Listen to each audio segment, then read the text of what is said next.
قبل از اینکه در خونه رو برای همیشه ببندم چند دقیقه فقط ایستادم، نه برای خداحافظی، برای اینکه مطمئن بشم دارم واقعا میرم، چون بعضی از رفتنها بیشتر شبیه جدا شدن از بخشی از وجود آدمه.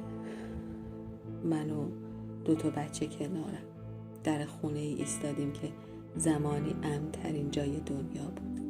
اینجا صدای خنده داشت، خنده های از ته دل داشت، امید داشت، رویا داشت، اما حالا دیوارش چیزی رو یادآوری میکنه که دیگه نمیخوام اونجا زندگی کنم. گاهی سکوت یک خونه بلندتر از هر فریادی میشه و درست در همین سکوت ها بود که اولین بار صدای بعد از سکوت رو شنیدم.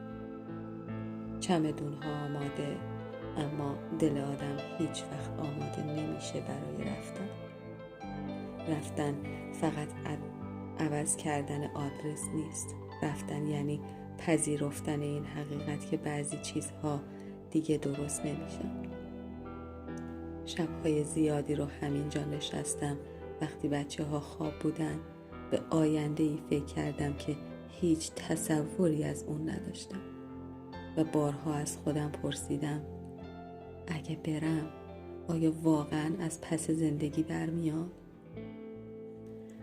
اونا چیزی نمیپرسیدن، فقط نگاه هم میکنند و با همون اعتماد ساده‌ای که فقط در چشم یک کودک پیدا میشه انگار باور دارن من همیشه راه رو بلدم.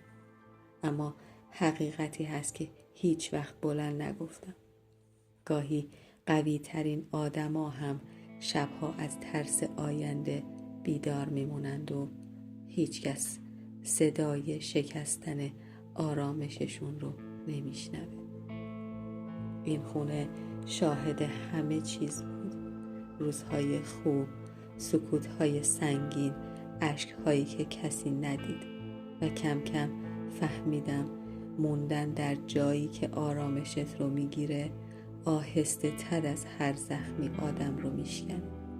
گاهی شجاعت تحمل کردن نیست، گاهی شجاعت رفتنه. به آینده فکر میکنم، خنده‌ای که هنوز ندیدمش، خونه‌ای که نمیدونم کجاست، خیابونی که هنوز برام غریب است، زندگی که باید از صفر ساخته بشه.